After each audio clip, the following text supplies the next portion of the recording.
we're gonna try something new, and so I just wanted to have a discussion with these people. This is Richard. This is Angelica. Hello. This is Mike. Hi. Mike just came in from Beijing, but he's lived in Taipei before. So, Mike, why don't you tell us about your trip? Like, were you able to get into Taiwan without any problems? Did they like pull you aside and say, "Are you COVID free?" Or like, you know? Like, No, it was very easy. It was very easy because, as you might know, the restrictions just got lifted, right? Both in Taiwan and in China. Actually, we had to do 48 hours COVID tests. So I was negative. I don't know about now. I got COVID 3 weeks ago. But so in Beijing, I got COVID in Beijing, and it was okay. I just had one bad night, like a fever. But you know, I've had way worse before in my life. Way worse, like viruses before. Yeah, so this was really a walk in the park compared to what I had like before. So yeah, we just went to the airport, and as you might know, like it's funny because the Beijing Taipei route is always delayed, always. I think it's for political reasons. I'm not sure. I don't have the proof. It's just Even at the airport, they delay the flight. Yeah, always. Because I was flying back from Beijing capital to the Taoyuan, and then they delayed our flight till the next day. But I thought maybe it was because of weather. It was kind of like, you know, thunderstorm. It's really annoying. That's not the real. My general understanding is that one is like flights inside China, like from in that involves airport to the mainland, often gets delayed anyway for even between their own cities. The general problem has been that they open up a considerably less percentage of their airspace relative to other places because of like the military logic issue of like the PLAF just don't let like the commercial routes fly to all those other places. So there's a lot more restriction, and also because almost like the domestic like airport capacity in China is very new. It's like really the last decade plus that it really started to get fleshed out. So it's just not a lot of experienced staff, not a lot of like enough experienced people at all levels to make it function like totally at least like according to what they hope it would be. So it's like a combination of that problem as well, probably. Okay, so we want to know, were there any A4 protests going on in Beijing in your area? Okay, so yes, so I was following that live. I didn't go. It was really near where I live. So it was, for those who know, was in Liangmai River in Chaoyang, which is East Beijing. I also live in Chaoyang, maybe 5 subway stops away. But you know, I didn't want to go, and I could follow everything live on like the WeChat moments. Yes. You know, so everybody was sharing. Everybody knew what was going on. The WeChat Live. moments, were they critical of the government, or were they all like what was the nature of the No. The on the WeChat moments, people were just sharing what was going on. There's no comment. They were not saying, "Oh, I agree, I disagree." This Just is pictures? Yeah, just pictures and videos. Okay. Pictures and videos. They were sharing what was going on. Nothing else. Alright. No comments. Yeah. Okay. So, so in Beijing, it was only one day, one night, like 3 hours from 10 p.m. to, I don't know, 2 a.m. And so there were a few policemen at first, and then obviously like buses of policemen came, but it was all very peaceful, like from both sides, like the protesters and the police, like very peaceful. And then yeah, the next day it was over, and like I think like 1 or 2 days later, the government stopped the zero COVID policy. Is there a link between? I don't know, but it's a fact that this is what happened. Do you think that the protests were much more severe in Shanghai than Beijing? Of course. I mean, just look at the videos. You don't have to. Why do you think that is? Well, the videos, if you look at the videos are easily available, right? You can just compare. In Shanghai, they had really tough words against the government, but in Beijing was a lot less, and actually Shanghai was not even the worst. It was more like the second, third tier city. the factory, the Taiwanese Foxconn. The Foxconn. Foxconn, that was like wow, it was crazy. And I think it's important to make the difference between all the different cities, because in China is very like every province is very independent, right, from one another. And so for example in Foxconn, the people there have a terrible life. Their jobs are so difficult, right? You've heard about the suicides and stuff. They have like nets. Which city? Foxconn. Zhenzhou. It's in Zhenzhou, Shenzhen. Henan. No, it's the Henan one. The one in Zhenzhou, Henan. Right. Yeah. Well, Well, it's a huge factory. The workers have very poor working conditions. So first, they are not really happy about their condition. And if you add the zero COVID policy, which was really hard, really tough, really strict, I think they just lost it. They were like, look, our salaries are very low. We work so hard. Now we have the zero COVID. It's too much. So boom. And the protest, you can see the videos. It was really like they were throwing stuff against the police. So, and it was not only recent. They also had protests last year and the year before. So it's an ongoing thing. I think there's a problem at this factory. well, I have a follow-up question for you, which is that, of course, outside of China, we see those absolutely unbelievable protests, whether it's in Shanghai or elsewhere, and we think about what it might mean for the Chinese regime. And so do you have any thoughts yourself, and do you think there's any kind of misinterpretations Yeah. of the protests from the outside? So first, I think it's not as big as maybe the Western media make it look like. I think it's a fact, like it was not a revolution, okay? Really not. Also, it was different in every city. So like Beijing, like I said, it was maybe 200 or 300 people tops. And it only lasted one day. Another thing is, and this is really, I have no, it's not factual, it's just an opinion. You know how the government is involved in every aspect of life Yep. in China. And this is their, it's official, this is what they want, communism, right? So maybe they kind of like, started the protests on purpose.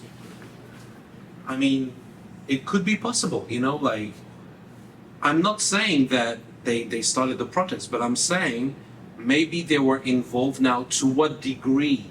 That is the question, But I think what could be said is that they have really went very light on the censorship. Videos that would have been immediately disappeared were left up for days yeah, on Weibo and other microblogging platforms. Yeah. So I think there's probably some sort of recognition that if they don't let people blow off steam, yeah, maybe something worse would happen. yeah. But at the same time, I don't think you can discount the importance of these protests, because never have I ever thought that people will say down with communism or down with Xi Jinping on the streets of China. And I think what would be really interesting is to know what will happen to those people, and what will, if they You're will right. protest again, if pressure mounts in some other direction. It's a fact that it's the largest protest since Tiananmen. Okay, it's a fact, and I agree.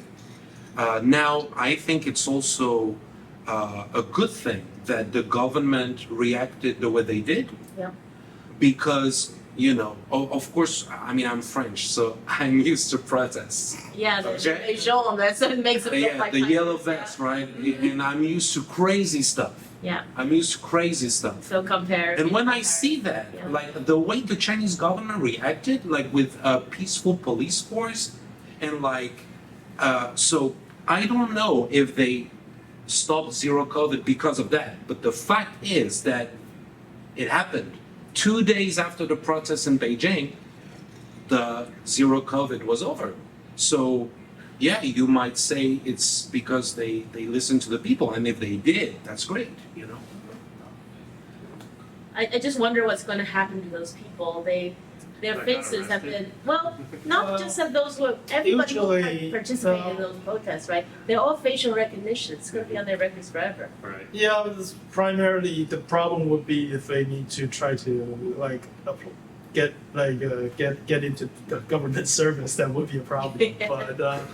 But it's a big mess because you would figure with all the issues that China faced, at some point they will have to do the obvious, which is to cut back on government spending. That seems to be the obvious, right? It's like the obvious thing that they can actually control of because that happened in the 90s as well, and where there's a lot of downsizing of government, and then the cutting of SOEs everywhere, and it got a little bit bigger in the last decade or so, but so you would figure at some point it would have to happen, or they would have to greatly cut back on what they actually pay the people, the various public employees, and that will have its own. So by that time, who wants to be public? Who cares if you can't be public employee? Nobody cared in the late 90s and early 2000s of if they can work for government in China at that point, and it's more of a sign of the times of that. It's a problematic that at least in the last few years, everyone wanted to work for the government. That's probably not a reflection of. That's not. It's generally a good reflection of the economy is actually not going well. So that everyone wants to work for the government. So that is. So we'll see because Mike is right because I think it's probably some sort of lower level rebellion of the inside within the system of we just can't execute this. This is ridiculous command. We just can't execute it anywhere near what you think it should be, and so we'll just intentionally sort of let a few things go. Right. And, Yeah. And then show you up. diffuse the This is situation. both the low level government, the police, and whatever sort of cooperated to not to sort of tell the people that this is ridiculous. This can't. Do you think it possibly at all affects Xi's position in China, which is so consolidated after the 20th party? You're right. Yeah, exactly. I think you gave the answer in your question because he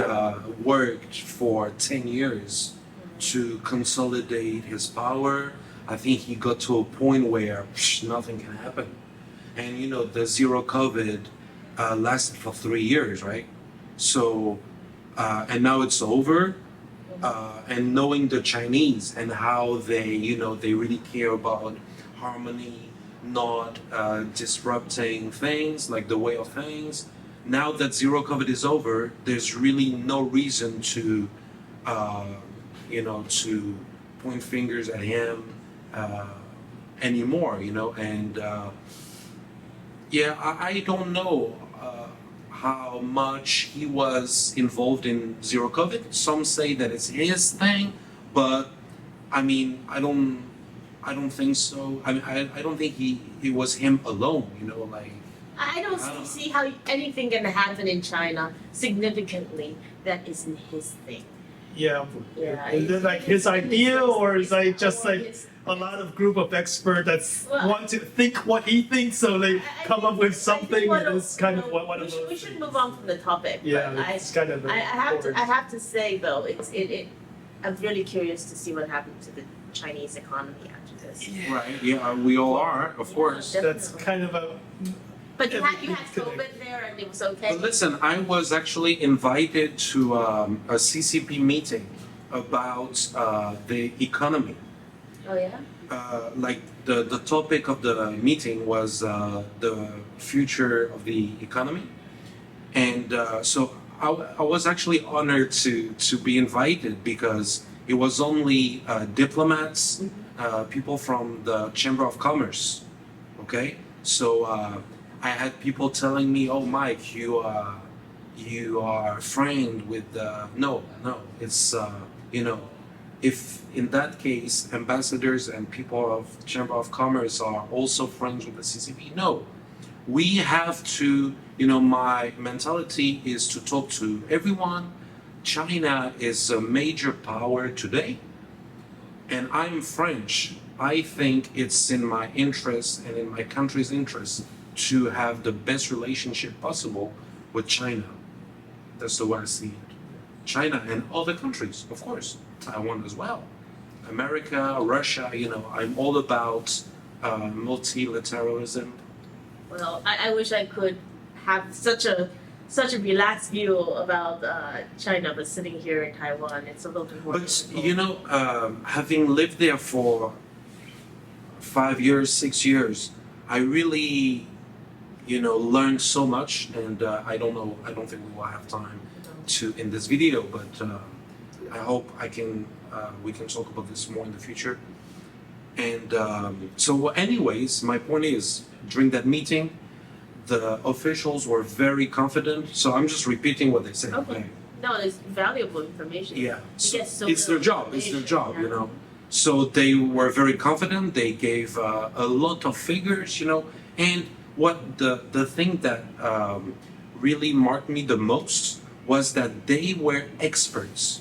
By listening to them, I was like, wow, okay, they really know what they're talking about. Like they could talk forever about a topic and like really go inside the details, and I was like, wow, okay, I'm listening to experts. I just have one more question that because here on Twitter we see a lot of videos coming from China that make it seem like the COVID situation there is just completely out of control. We're talking about bodies piling up in morgues and just nowhere to put everybody. Yeah. Is it like that? Are you seeing that, or are those extreme circumstances? I didn't see that, but again, I didn't go to The hospitals wards, or I whatever. didn't. Actually, I went to hospitals and I saw massive queues of people, Yeah. trying to get medicine and stuff. But that was at the very beginning. So there are a lot of ways to get medicine, to get help now. So, I mean, I'm sure, it's a virus, right? So I'm sure in China, the same is going to happen in China that happened in the rest of the world. People are gonna die. China has 1.5 billion people. If you, compare to other countries with the same statistics, you can find an approximate number, and I'm guessing this number is gonna be high. Well, thank you, Mike. It's very. But to conclude, you're welcome. To conclude, I think so. The zero COVID strategy of China was to wait for the virus to get less deadly, right? The first wave. Or buy time to prepare. So that was their strategy. That was their official strategy. So, and it looks like, because I know people who've had COVID with the first wave, and it looks like 3 years later, the COVID is a lot less dangerous. So I'm just saying what was their plan. Now people can think whatever they want. This is the official line. Yeah, I mean, as for body piling up, I think in 2020 or something, there was in New York there was also body piling up. So one has to be a little bit of a. This is the thing, though. Yeah. The Chinese had 3 years to prepare. Yeah, I agree that the plan might have in theory made sense, but it wasn't really executed to anywhere near what they think it should have been at least. But At some point we have to move Yeah. on from the topic. yeah, I think we should move on from Okay, Mike. So It's a really good topic, I understand, and it's ongoing, right? So everybody's so passionate about this. Definitely. And we all lived it. You know, it was worldwide. So Yeah. Yeah. I got it in May.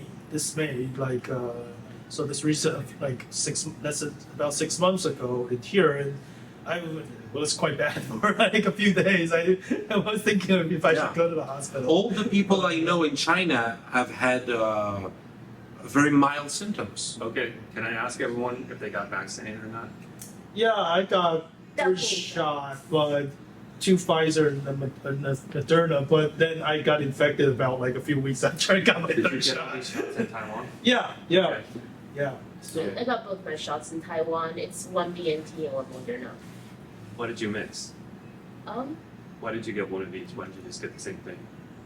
because you can't always get what you want. it just happened. My second shot, I just went to a clinic and no, my first shot was Moderna, and the second shot, I just went to a clinic and they had BNT. Oh, Yeah, because during the peak wave of when they were vaccinating, they kind of waited in line. So for people our age, kind of just got the short stick because the first wave was, hey, let's start with the oldest people first, and the second one, let's start with the youngest people first. So then the middle age, you're like, what the fuck? And then, hey, we're the ones working and going out okay, there. Mike, how was your vaccine 3 shots of Sinopharm. in Beijing? Yeah. Did you have to like get on a wait list or just get it? You could just show up to the center and line up and give your passport details, and it was free. Okay. Yeah. So there's no like app that you have to sign up for and then they call you when it's ready or anything like No. that? We have a complicated system in Taiwan. It's Yeah, kind you of had to annoying. register online. And What all about that you, stuff. Jason? What did you get? Oh, I went back to the States in 2021. The vaccine was already available in Taiwan, but of course, like there was no way for me to get it. So I went back to the States, and then I noticed that it was readily available like everywhere, like at Target, and it was like they were trying a little too hard to give me a vaccine, and then they even called me, the clinic that I go to, or the hospital or whatever. They called me, and I was like, "How did you get my number?" Like. And then they didn't explain. They're like, "Have you gotten your COVID vaccine?" And I'm like, "No." And they're like, "Well, you've got to come in and get one. Do you want to sign up right now?" I was like, "Oh, no, let me think about it." And then they're like, "Well, why do You you have to, didn't get vaccinated, did you? why do you have to think about it?" I was like, "Well, I'm still doing my research. Like, just like, I'll get back to you." And then there was all this like pressure. This is like late 2021, and then I was like going like, something's wrong here. Like, why is everyone and everything pressuring me to get these vaccines? And then I was like, then like my family hated me, my friends hated me for not getting the vaccine, and then like one of my friends, like good friends in Europe, she's just like, "Okay, you're back in the States, get the vaccine." And I'm like, "No, I don't think I'm gonna get it." And then she's just like, she couldn't accept it. She was just like, "You are an anti-vaxxer." And I didn't know what that meant at the time because I've had other vaccines before, but then I just wasn't comfortable with this one. And then so I was like the black sheep of my family. Like I was like, not invited to Thanksgiving, and some of my friends were just like, "I don't want to see you. It You're got a really, jerk." really ideological in the States. Yeah. The COVID culture wars is real, and even as somebody who's double vaxxed, I double vaxxed, and I'm just like, no more. I put 2 shots in my body. Yeah. I did my duty. I think that was a good choice, but now I'm gonna stop. People will judge you for not getting that boosted and Well, put truthful. we've also had a lot of people getting cancer after getting the vaccine. Oh yeah. Yeah, that's not, After- that's a very deep rabbit Let's hole. not go down. That's a there. very No, deep no, rabbit yeah, hole. That's- I've heard, but I mean, perhaps maybe because they were older. Yeah, but that's kind of the- But Well, I've people never were going heard- to get back. I never heard anyhow, cancer, you know? but I heard side effects. Yeah. Okay, Side so effects are fine, but like Yeah, cancer and then dying. I've heard that. I forgot it was like time my and first time. shot or second shot. Like after one of the shot, it felt I was like, pretty sick for a few days at least. But the timing's not correct for cancer. Cancer takes a long time to develop and grow. So unless it's like a Maybe it accelerates the process. I don't know, but Cancer people, is something we don't people understand are super always going to get cancer, Okay. and we can you know, I'm- move on. Yeah, this is a very deep Oh, rabbit Well, you know, hole. I let's thought go back- talking about let's- election fraud was let's controversial, go- but apparently this is even more controversial. But Yeah, I didn't it's know it was true. controversial. Well, Jason, you just never met a conspiracy theory you didn't like. Hey, sometimes it's weird, you know, like topics like I agree. The election fraud should be the most controversial, you know. It should be because this is the, you know, the base for democracy. Like everything must be transparent, right? So We'll get to that later. The fact that Taiwan is going to be extending military service for males only from 4 months to a year.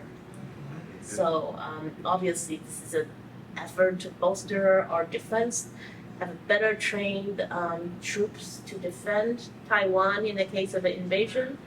And I think people are, I think in the main part they're willing to make a sacrifice, but they want to know it's for something. So what do you think, guys? If we increase the military service from 4 months to a year, will we have a more capable military? Well, Jason, did you serve the military here or no? No, No. Okay, so I'm not a citizen. so I am the only one that actually served. So I think I probably should speak mainly on this topic. I served, I think, 14 months. I think 14 months. So it Yeah, was, so it was, it's like- it was 14. they were already deducting. They were. It used to be originally 2 years. When was that? In the Chiang days, the authoritarian days, and even into the Li Denghui days, it was 2 years, and even 3 years for some. So, Oh, wow. like, if you have the short stick of like drawing like a navy or something, like, and then gradually during the Chen Shui-bian era, he kind of just was moving it towards 1 year. And in the Manchu era, mainly stayed 1 year, and then in the Taiwan era, went to 4 No, months. no, it was undermined. Oh yeah, it wasn't in my under that went to, Voluntary, towards the form, and but supposedly that was like a kind of a bipartisan thing at least during that time. But then now it's like there's all these hilarious like thinking back to what people said about it in like 2010 or 2015 articles and. And what they're saying now, and it's like hilarity ensues sort of thing. But anyway, okay, I'll stay on topic of what I think about it because not only have I served, but my father's actually a retired colonel. Oh, so, wow. Okay. So and my uncle is actually a researcher for some of the projects. And okay, so I would think that in practice it doesn't actually do anything, but in terms of like actually is doing this more helpful in terms of defending in just pure practice? No, but it probably helps in terms of like the whole island's everyone here in terms of their understanding of like of like the whole people trusting each other of saying okay, if something happens you're in the same boat here and not like. And so if you're talking crazy things, at least I know you're on the same boat in sort of like a unity problem, because especially previously for DPP, but now it's kind of a little bit of both. Of you have all these guys who are like the who's the band guy the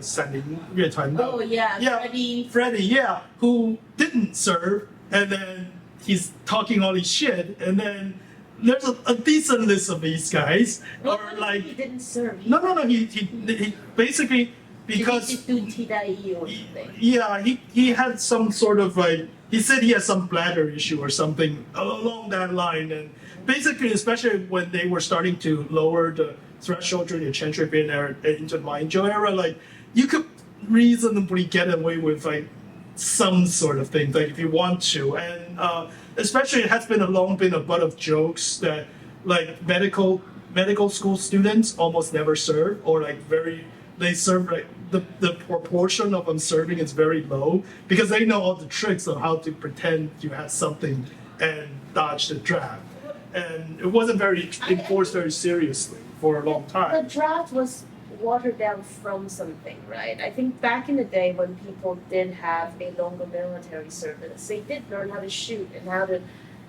do things. But then I think now it's really just like a summer camp, and now I worry that with extending the draft, are we going back to a more rigorous military service, or are we just getting a longer summer camp? Well, I would say that as someone that actually was serving is And for a year, you did yeah, and but obviously my case was not the most common case because I got the Navy, so I was on a ship. So Oh, wow. I was on a warship for a long time, for like a year, so that's a little bit different than. So I didn't shoot because there's no point, and I was like firing cannons and all that stuff. And that's like a different topic. Definitely. But the general thing has long been that the complaint has been long been that actually the time spent training was, even during a year or 2 year, was not very high because budgeting issues and like practical issues and of like, okay, there are only this many firing range. You can't you can't have everyone do it all the come time. on. There are only this many firing range. That's It's a actually really poor excuse. for yes, not but training there your is that, soldiers. and then there's also like, okay, especially the expensive stuff. Like I was give you a real example. I was on a ship. The ship was armed with, ship stuff, like it had missiles and rockets and all that stuff, and it also had a cannon, an old style cannon. And most of the exercise involved shooting that cannon. So I can let you deduce on why it was shooting cannons and not missiles, right? Because of an obvious budget issue of, hey, a cannon shot is only this much money, and a missile shot, well, we don't have it's very expensive, so we can't be shooting missiles all the time. And so it is kind of like, well, is that worth it? And then there's also a deeper issue of but we would need to get into the more military side of, does this help? And that's like actually a very different issue, because I think there's a lot of like misunderstanding of how a military conflict would probably shape up, but obviously that could change with time. So it is a moving target of what it might look like. But suffice to say, for example, I serve on the Navy. They can't recall me now. It doesn't make any sense because my ship has already decommissioned, and even if it hasn't, like, what am I gonna do? I only know like one thing on the ship, and then like it's been 10 years. I need to relearn the whole thing. It's not very practical.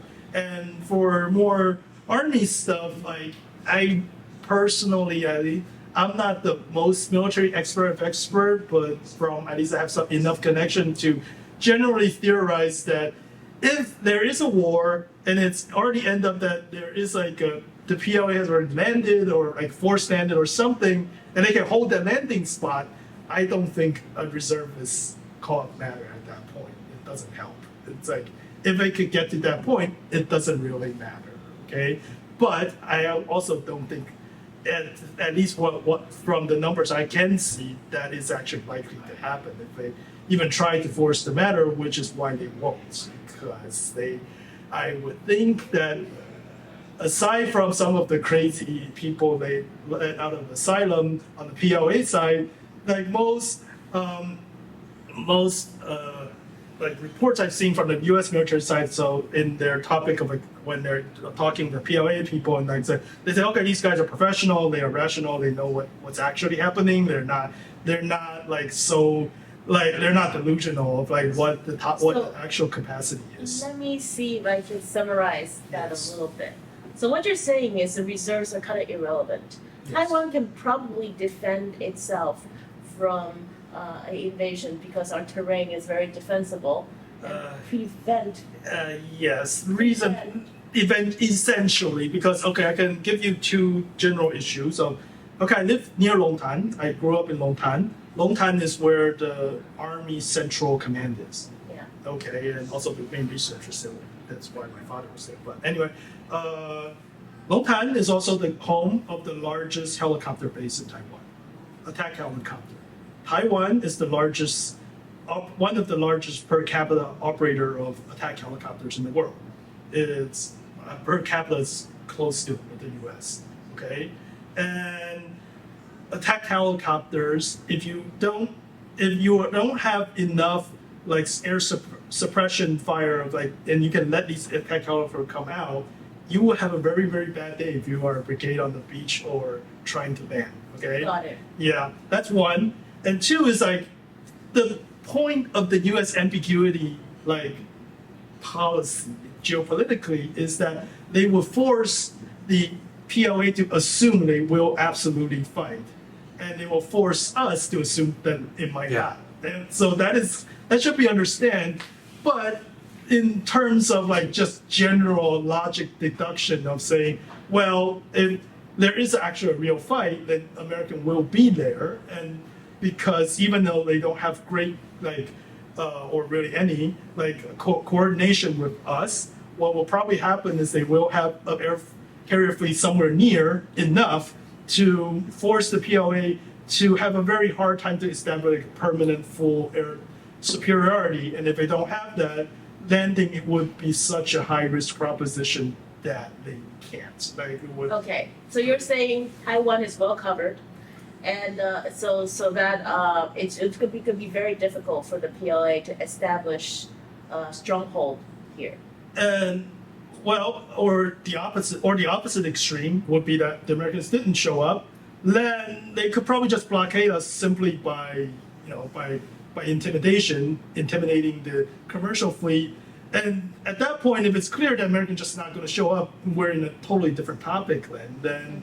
And I don't think that's like then they could, because they could establish, it would just take a lot longer. Because if they don't have a time limit, then they could just keep shooting and keep blockading until things break down, right? And if things break down, obviously that's a very different topic, right? Got it. So, So you're just saying basically the state of preparedness of the reserve is not going to be the determinant factor. it's not going to be what makes the difference, but I would think that I do support it in terms of it helps the population in general and the politician to be more serious about it at least. I think I agree with you. Yeah, I think so. if it's only, even if it's mostly a waste of money, but the government wastes money on a lot of Also, things. you don't know, right? You don't know exactly. And at least how they're it's gonna paying go these down, guys and you more really- reasonably now, right?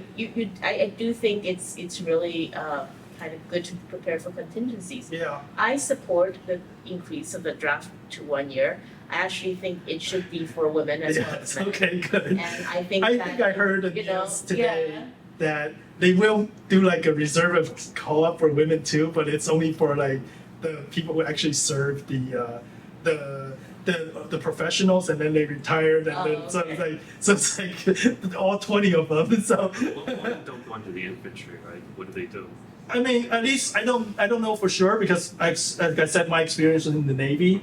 So in the Navy, one, there were female officers because well, it's the Navy. You don't need to haul around big weapons, and officers have their own private like quarters, so it's okay to have girls like women's on board, and there were on the basis there were also some women, but they were mostly for like administrative sort of. They were theoretically soldier, but they were mainly like an administrative sort of task. And from what I understand, that's the common theme of like actual female soldiers on the actual combat unit is almost non-existent. There are a decent amount of female officers and a tiny bit of NCOs, but primarily it's like, but for actual like foot soldiers, it's very close to non-existent. Like, at least like that's not like some sort of office Yeah. office job. Like that's like, so that's kind of. But I would think that if they were serious about it, that they could do a draft without women holding guns around, right? Like they could do obviously like just medical sort of emergency sort of setup. Be, Set up like First of all, yes, and medical like is- whatever is or like important. logistics like but drive I trucks and think whatever, that right? if Taiwan really wanted to be serious about it, we should send some people to Israel and see what they do there. Yeah, but then they will have to actually let women drive tanks, and that might get a little bit. At least it's. I mean, it's possible, but I think politically that would be very. It has to be completely bipartisan, and both sides take the hit. Or I don't think any party can do it. Whose unilaterally. decision was it to make it 1 year? Was it a bipartisan thing or? It was like it was mainly a Chen Shui-bian thing, but he had No, like just recently. recently. Yeah. That's a decision. It's probably more of an American thing, I guess.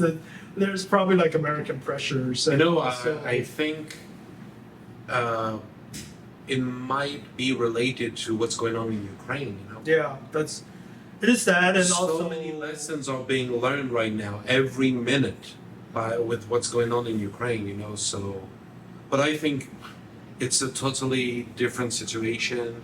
Yeah. I mean, you are Taiwanese, so I don't want to. I'm not Chinese. I'm not Taiwanese. I don't want to get involved too much. I don't want to talk about that too much.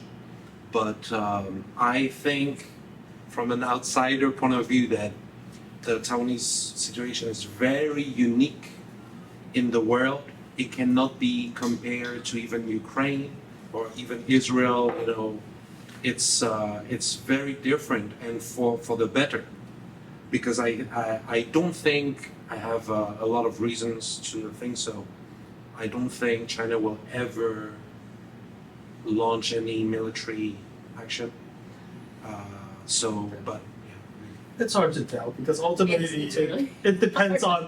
You, Yeah. if I would say that if I assume everyone is rational, everyone is sane, and everyone is not stupid, then yes, I would agree with you.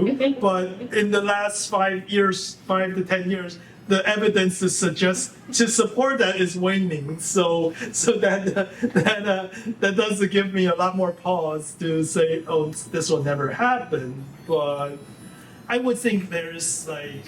You know what I'm curious about? Mhm. We have some background music. It's nice. Jason, what do you think? yeah, Jason, this is your channel, man. Yeah, come on. Oh, I don't have much opinion about where's that music coming from. Upstairs. Oh, okay. I think it was made 4 months under my angel because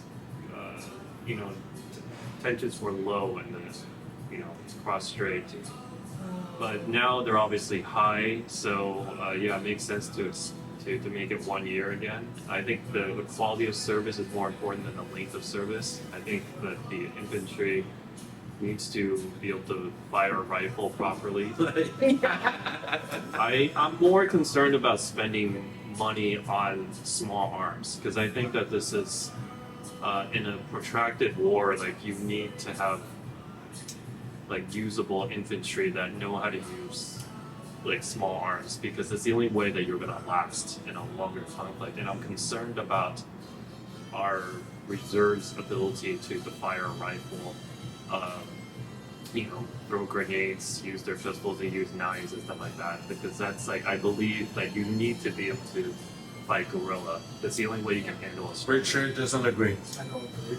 I mean, at least specifically for the case of Taiwan, because the cases of where even in Ukraine or like where a protracted guerrilla warfare can happen and also be relatively successful, Taiwan just doesn't happen. Because you have to think about what the situation is if we need to do that. Which would be that when the PLA can land in force and we can't dislodge them, right? That has to be the default. Because if it's just like, okay, random group of paratroopers, then that's not it. You don't need reserve for that. But if they could do that, then what it means is that effectively the PLA and its Navy especially have sealed us off, right? Then we would have no we would have no like further reinforcement of anything from that point on, and they would be pretty easily able to control at least specific points like a electricity plant, a water dam, or whatever. They can control these things. Then it's very difficult to imagine you can run protracted campaigns of, unless you're just talking about like terrorists, like domestic level terrorist sort of stuff. But I don't think that helps anyone in the long Well, I run. mean, I wasn't thinking of a specific circumstance like what you just proposed. I just mean that our troops need to know how to do those basic things, because that's No, like obvious- a basic requirement obviously. of any army. Right? Obviously, And- and I agree that if they're going to do this, they might as well do it seriously, right? But I mean, I've just But- heard that the rifles aren't that great. This, Yeah, actually, because the old one was something sort of like a collection, like an AK-47 ripoff, and then they updated it to something a little bit more normal, and then, but it's not, it's okay, but it's not like super great, and then there has been, I think I've seen them that they upgraded some of the stuff that in terms of like, there is a decent amount of javelin here now, but there is like enough stuff to like, okay, you can't just randomly throw some guys off a speedboat, like 100 guys off the speedboat and conquer Taiwan. That's not going to happen. But to say that, okay, if they could just like completely dominate the coast through bombardment and everything, and then we can't fly anything up there, and then they can just land at will, and then there's like a 10,000, like multiple full brigade already landed in Taichung or something, and then they're just going up north. Then no, I don't think if they could do that, then I don't think unless there's some very specific circumstances, I don't think you can reasonably propose that any sort of fighting would change the outcome. Like it might change the timing of it a little bit, but it's not going to change the outcome. But obviously, I would say, like I said, I think the goal is to have everyone take this thing seriously, which especially like, it's kind of a mixed bag, because traditionally the politics in Taiwan is very much that the army was on the KMT side, because for obvious reason, of historical reason, background of it was the party army, and then it kind of evolved back into a normal national army sort of. But because I would say this one obvious topic, like across the whole world, the most likely background of a family officer is another family officer. That's true to the whole world. So when this happened in 1949, 100% of the officers were born on the mainland and Kuomintang member. So you could deduce what the current number of officers look like, what their family background kind of look like. And sure, your family don't always determine what your thinking is, but it does tend to, right? So there was always that. When Li Denghui took over, there was like a real fear that maybe the army might run a coup, or even when Chen Shui-bian, during his term, there was at least 2 points where at least the DPP people have this concern. But obviously, the makeup army has been solid enough that it's probably more theoretical than actual possibility. But it is true that the DPP especially don't get along super well with the military, and that has a lot of different angles to it, especially in terms of involving the Americans. Historically, actually, the Americans don't trust the military here Oh, interesting. very much so, because like I was saying on the other side of the last time we had a discussion, was that in South Korea, for example, South Korea is one of the more comparable examples, where in South Korea there is a clear command of, okay, if the war really happens, command goes to the American. Basically, the American officer can command the South Korean army, and there's obviously all sorts of drills to make sure how this happens all the time, right? And there's no such thing in Taiwan. Not even remotely. There isn't even that much communication between like the Air Force or Navy. It can't, right? Because of the strategic ambiguity. Yes, thing. but there is. Well, Korea is like more of an official ally, but It's true. but there is some in terms of like there's a huge radar station up very high in the mountains, Lausanne, and it's like a super American radar. So there is Americans operating in there. It's well known. They're technically retired, technically, yes, in air quotes, and so there is a little bit of contact, but it's nowhere near that. And what would remain to be seen now, what I think is actually relevant to this topic, is that, especially with the Pelosi visit now, it just seems like sort of the lid has come off a little bit, and there is talk now of like more real, like one is like possibility of like cooperating in drills, and two is like at least they invite them to like a big drill in the middle of the Pacific, maybe not specifically, but like between this, or two is like they might install more like actual advisors into Taiwan to get into the mix. It will remain to be seen if that actually happens, we'll or see. that's like. I'm glad though. I still think this is a good step. There's a lot of work to be done. Yeah, But I mean, it the probably level helps. of tension cross straits demand a response from Taiwan. And Yes. the more prepared we are, the better. Yeah. And beyond that, that's not up to us. Yeah, and I think even though I tend to vote KMT, I tend to be on their side of things, but it's like I think it's very also in like the Hongshu Zhu of the world. That's irresponsible, right? That's irresponsible.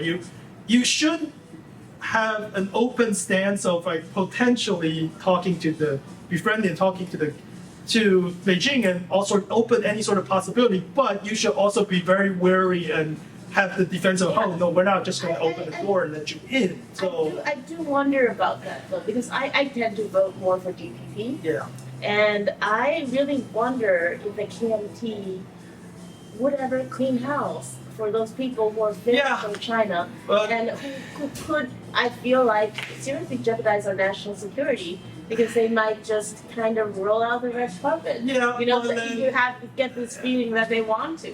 yeah, I mean, at least for some of them, it's kind of indispensable. But others probably are a lot more nuanced. Like the Manjos of the world is a lot more nuanced. It is a lot more nuanced, but But- clean house for the Hongzhou of the world. But then again, like the Hongshu Zhu of the world is like, okay, how high up is she? Like for Hongshu Zhu, I know, no, obviously, no, it does matter because in a democracy, you are supposed to be open to a lot of different opinions, and even the more extreme ones supposedly at least be up to a certain point, you should be okay with them. The problem with Hongshu Zhu was that she was kind of just like a very niche politician in a safe bubble district, and she was very senior, but nobody knew what her real opinion was, even though she was very senior, until like in 2016, because nobody wanted to run. She said, okay, I'll run. Said, well, whatever, let you run. And she opened up and said, oh, actually, her stance is that. Okay, that's a little bit I extreme. think it's a little bit disingenuous to say that for free speech reasons you have to allow them in the party, because the party, it's not like you're saying they can't have those views, just that the party repudiates those views. You are allowed in a party to decide who can associate with you, right? Well, And, but if we take the same standard, we will have a lot of problems of like people. If you want to vet out what the views of some of the more extreme member of the DPP side or their supporters actually is, but that kind of gets. Because I'm like, I tend to be on the DPP side, but I'm not that political in terms of Taiwan. What do you Yeah. think is the most extreme DPP view? Well, that- the most extreme DPP view is that the current government is illegitimate. What? It's that ROC is a illegal occupying force because okay. of various, and then you can deduct a lot of very dangerous proposition of that. Oh, so you mean that they would be like very pro-independence? Yeah, because that's like some of the more, because I was saying that there is this cottage industry out there. It's not just Taiwan; it's also across all over the place. So saying that the wording of the San Francisco Treaty was very dubious. So actually, the ROC doesn't own Taiwan. So logic deduct that then this whole government is not only like not just like illegitimate, but everyone that came with them is illegitimate. Then you could deduct very dangerous things from that, and then so because that it's not. The DPP has done a better job of not letting that kind of crazy talk bubble up into their upper brass, at least. But if you go down to the lower end of the discussion, it does bubble up more, and those kind of people post on your old employers, and like their opinion ads show up in the Liberty Times or like Taipei Times, and you know that kind of gets to the point of that's not. But hilariously, there was this group called Taiwan civilian government or something. It's like a crazy conspiracy group that got pretty big of making that claim, and they had like a sort of like a charter, like a constitution charter or something that's saying that their definition. I can't imagine. That's too I deep can't into the- imagine that the DPP wanting. No, actually, hilariously, the DP, hilariously, Ma Ying-jeou never went after them, but Tsai Ing-wen did for like fraud and stuff. So it's like kind of ironic. Pretty dangerous, and It is kind of ironic. That's yeah. like the DPP cleaning house. I kind of agree that but I mean it kind of evolved, right? Because one has to be cognizant of how much the cross-strait kind of evolved just within our lifetime, and also, or even like within the last 20 years, like in the century of the KMT stance have kind of swung to either extreme, right? They were original because what should be noted, like in the 90s, the DPP's early 90s, the DPP stance was, hey, maybe we should be the ones that like ally with Beijing. because originally when the DPP was formed, they were kind of just the anti-KMT party. But whatever KMT is for, we are against. KMT is for water is wet, we will be for water is dry. But so there's all these pictures of Chen Shui-bian in Tiananmen Square in the early 90s, and like, or even Frank Xie and all those guys, they all went, and so they were talking with the Beijing citizens before the KM. Well, he was already talking to them, but at a different level, right? So there was that, and then so the evolution of like how these parties evolved, there's obviously very practical political decisions of why Lin Zhang went to see Hu Jintao. That was kind of a pivotal moment of how the topic shifted, but then it was also why, for example, why Chen Shui-bian went. Okay, I know it's like I'm getting off. Yeah. Hold on. No. What I'm saying is like your angles. Oh, okay, angles. For the Well, camera. I just wanna let's just finish this up because we're getting very deep. this is the deep cut, This guys. is deep. Don't go off on tangent too much. No, Yeah. okay. This is too So deep of a thing. let's bring it back. My personal hope is that people like Richard in the KMT will really, stand up and hold to the value of their party and Not a not party member. not let it get dragged Yeah. away by the crazies, because I do believe Taiwan needs two functional political parties. Yeah. Actually, that I think the people who are likely to be nominated in the KMT, they are not those. We'll see. We'll see. Anyhow, we shall see. We shall see. It's interesting. I'm gonna voluntarily give up on my second topic because I think we went on quite a bit on that. So let's move on to our next topic. Okay. Okay. So basically, you were going to talk about the grid, right? So Yeah. that's actually what I'm interested in because Mike, can you tell us first what you knew about her before today? Like, what have you seen about her work, her About writing? her, who's her? Her. there's only one her. Yeah. So, Angelica, yes. So, we have a mutual friend. I don't know, can I say his name? Yeah, of You course. think so? Yeah. Matt Fulco, Hey, Matt. that I've known for many, many years. We have a really good relationship. We talk on Messenger almost every day. I don't know how Matt has the time for it. He's always on Messenger. Yeah. He's very prolific. I'm as well. honored.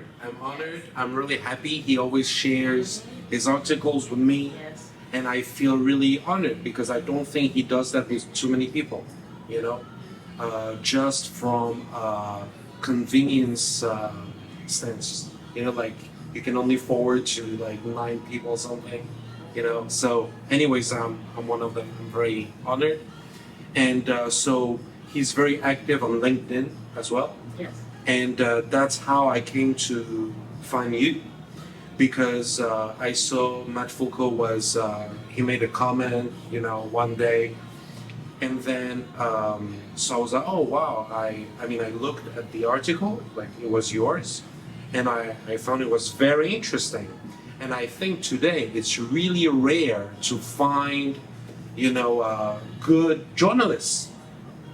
It's so rare. It's so rare, like, and I invite everybody to follow our work because Follow me on LinkedIn. it's really different from the mainstream stuff. Like you really go into the deep stuff, the details, and maybe if it's not even the details, it's like stuff that matters. And I think today the media really they go to what the people will like, the clouds, like what will generate clicks, views, emotions, but that's not their role. I don't think, and I'm not even interested in that. I want to know, I want to go to the bottom of things, to know, for example, does Taiwan have enough nuclear energy to power, the grid? I want to know stuff like that. I want to know stuff like that. How many nuclear centrals do they have? How do they generate their electricity? Not only Taiwan, every country in the world. I'm interested in stuff like that, and with you, and of course, living in China, having this special relationship with Taiwan, I'm obviously more interested in Taiwan than I am about Peru, although I love Peru, but I have no link with Peru. So yes, it was really a great thing to found out. Well, thank you. That was so nice. I didn't expect that, but I'm really happy to hear it. He was really excited when I Very said, nice. and when I said Angelica, he was just like, wait, is that what I think it is? And I was Yeah. like, maybe it is. I didn't know. I was like, wait, because I follow your newsletters. Yeah, thank you. Yeah. And then when he said you were coming, I was like, "Wow, are you serious? No way!" And this is only my second day back in Taiwan, for my But apparently holidays. you weren't coming. Yeah. Okay, I had a little bit of a schedule malfunction. Less said about that, the better. She's living in U.S. time, so North American. Jason was saying that some of the viewers are complaining that they were having blackout, but he says he never seen any. Well, no. in This girl I know in Xinzhuang said like just because I was like telling her about what I knew about what's going on, and she's just like, okay, I don't care about whether this election was rigged or not. I care about electricity. And I was like, what do you mean electricity? And she's like, you know how hot it is? I mean, this is during the summer, right? And I was like, yeah, it's pretty hot. And then she's like, yeah, I get blackouts. I cannot do things when the electricity goes out, like because the internet goes out with it. And then I'm like, you get blackouts? So I was just like wondering, like, how common is this all over Taiwan? Because I've never seen a blackout in where I live before. Yeah. because that is why people joke this is the Taipei city is the sky dragon country of but anyway, okay, I also live outside of Taipei and I live in Taoyuan. So I think last year I had like at least one pretty serious one of like, but it is not uncommon, but it kind of depends on jurisdiction, because if you actually look carefully at your Thai Power sort of bill, they will actually tell you what sort of jurisdiction you are in. There are some that takes priority over other when the grid is unstable, because for example, hospital obviously take very high priority. You can't have hospital blackout, and then or like key transportation. Oh, so you live near a hospital, so obviously that is. Or if you live near like a train station or some sort of like key infrastructure, then you will be very unlikely to experience power issues. But I think we'll default to Angelica a little bit soon, but I think what my understanding is that a lot of the issues that's primary burden has been on the industrial side of things. Absolutely. Which is that Power will call you if you're a big factory that's driving a big whatever, and they'll tell you that, hey, can you not work today, or can you not turn on your thing today, or turn on at midnight or something, and that's kind of how they've been juggling the game. And there's also some really dubious accounting between like Power and like the main power like petroleum importer. So it's basically the industrial side has been the main thing, especially if you're if you're TSMC, you should be fine because you're TSMC. Yes, that's right. But The hospital electricity will go out before TSMC. yes, but if you're the old traditional operating like a steel mill or some sort of other traditional heavy industry, Yeah, you're out of luck. you are in a lot of trouble, because I had like worked briefly for like a traditional company for like a year, right? Yeah. But anyway, that's my experience. So, but we'll default to the expert on this. Well, thank you, Richard. I've been covering energy issues in Taiwan for 2 years now. And in that time, there's been 3 island-wide rolling blackouts. And I think that's actually pretty poor. There was one this year and 2 last year, I believe. There's also a big one in like 2018. Yes, that was before my time. So in fact, there's island-wide rolling blackouts have been a semi-regular occurrence. I think it's way too close for comfort for a country that's as industrialized and dependent on the grid as we are. I think each one of those blackouts should have been cause for top to bottom systemic root cause analysis for exactly what went wrong. But in each of those, in the aftermath of each of those blackouts, you just have, the Ministry of Economic Affairs and Taipower bowing and apologizing, and then blaming some low-level employee for accidentally tripping a breaker. But the thing is, in any in proper electrical system, you're not supposed to be dependent on every single person on that system not to mess up. So, in fact, if one user operator error can incapacitate your grid for hours, cause rolling blackouts for hours, then there's something very wrong with your system. Do you know how long were the blackouts? They were for hours, and the electricity will come on and off again. Not stable. No, like half an hour at a time, because there just wouldn't be enough. Let's say Rationing. the operator error caused a big coal plant to get offline. There's not enough electricity in the system to give to everyone. So what they Yeah. do is they take turns so that everybody can at least have some power every half hour. But I think that's pretty poor performance, but I totally agree with Richard that the people who are really suffering are the industrial users, and that's very negative for Taiwan, because we do have, for a country of our GDP per capita, pretty high share of industrial, and so it's really impacting our manufacturers. And I hear a lot about, let's say I'm a small factory owner, and they say, oh, your coal burning boiler is so dirty. You should switch to electrical boiler.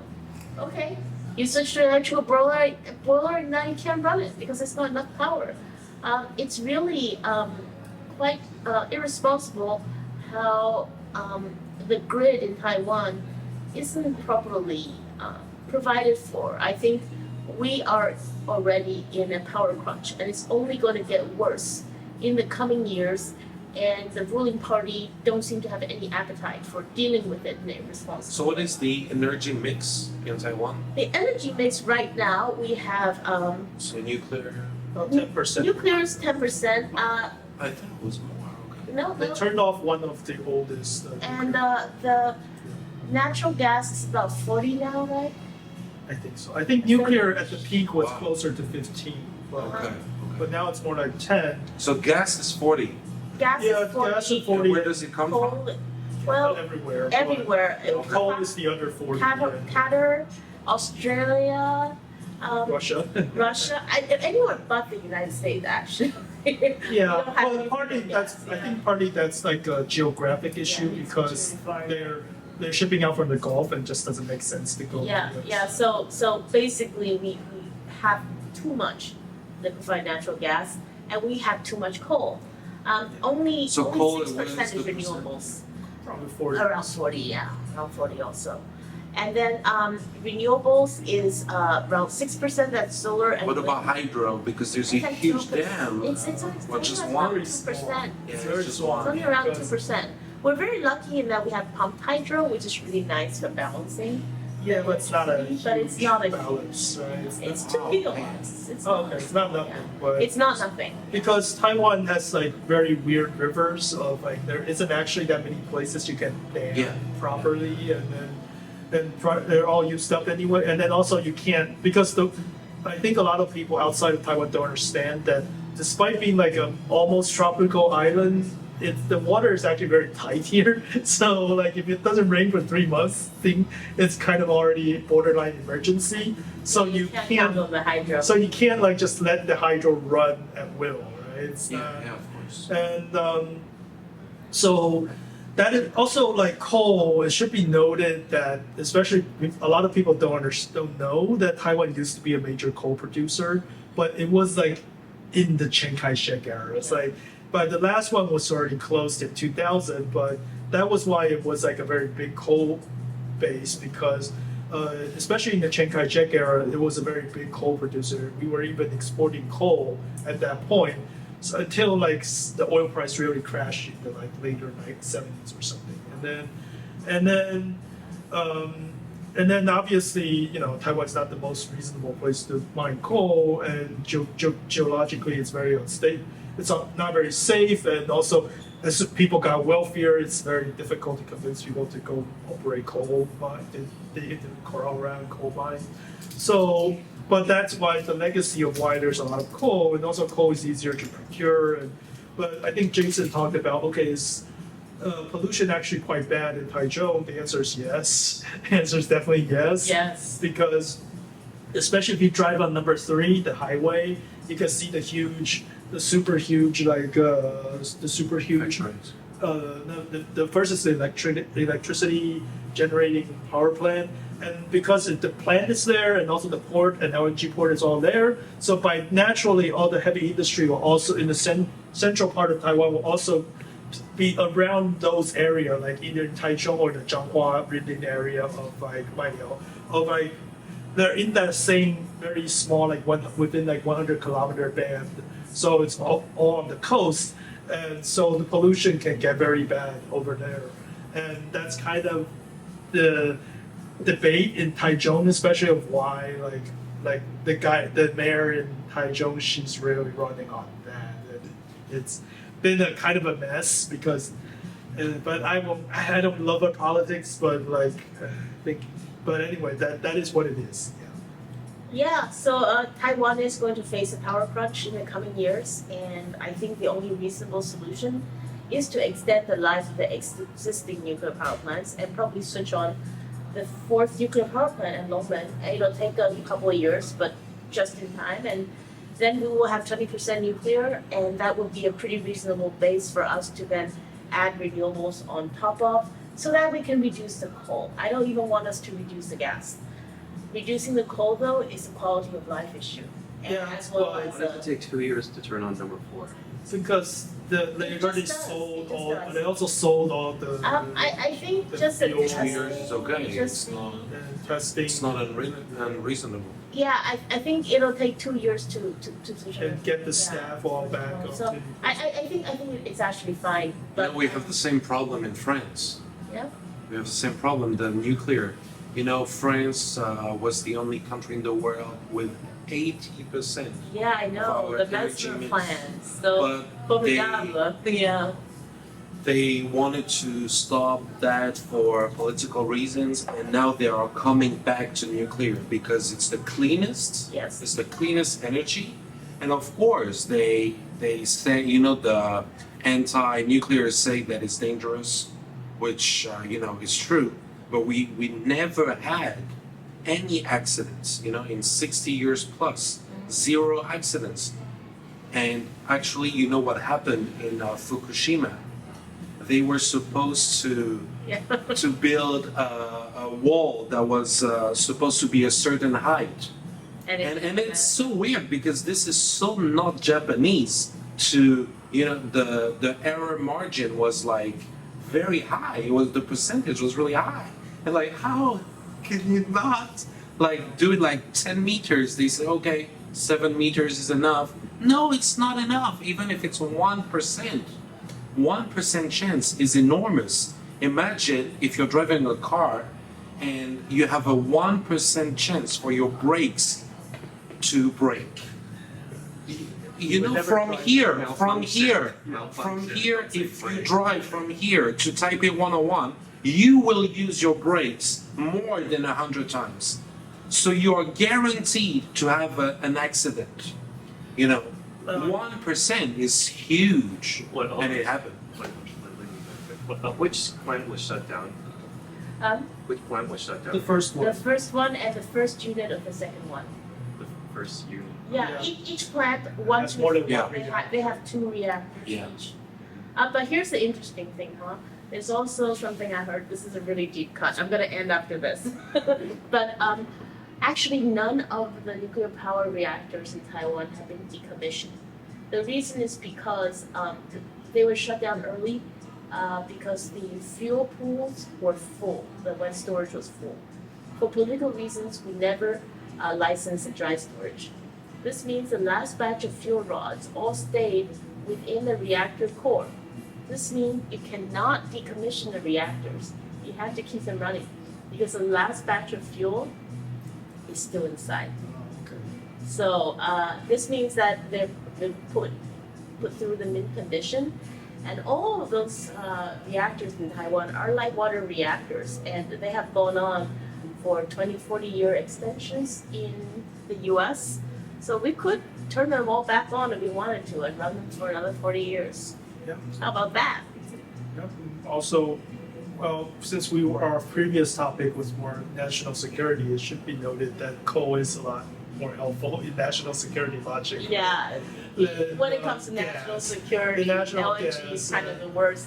Yeah, We and can also only hold coal it is now more for like 2 weeks. coal is more like flexible in terms of the boiler could theoretically be changed to something else a lot easier than like LNG setup in theory, but so there's that. So like, and it also kind of depends. But anyway, that's a different, deeper cut. Okay, let's just Yeah. close it out by saying, It's like, I was about to say, hey, DPP, you're the party I support. What is going on with your energy policy? It's horrible. Okay, I'll stop now. no, my friend is a chairman of the China Shipbuilding Company, and he says he's very pan blue, and he's actually supported some of my anti-election fraud campaign back in 2007. And he told me that the DPP policy of importing more coal into Taiwan is helping him because he's in the shipping business, right? Yeah. So I'm like, so you just care about your business, you don't care about like our health, with all this coal burning. And he's like, well, if it's good, it's good, And I was I like, would say that my business has generally run better under the DPP, although there's no direct correlation of politics, but sort of a feng shui logic of Feng like, shui logic. of like whenever DPP is in power, better things have happened to us. It's like, but that's a different topic altogether. Yeah. could it be that because the energy thing, the energy protests in 2014 came right after Sunflower, and that was sort of Yeah. like the DPP momentum was rising, so they did it back to back, and then Ling Yishong came out, right? And so is it because they don't want to go back on that, or like what do you think's going on? I guess that one is that. Two is that because the state companies control most of the import of energy.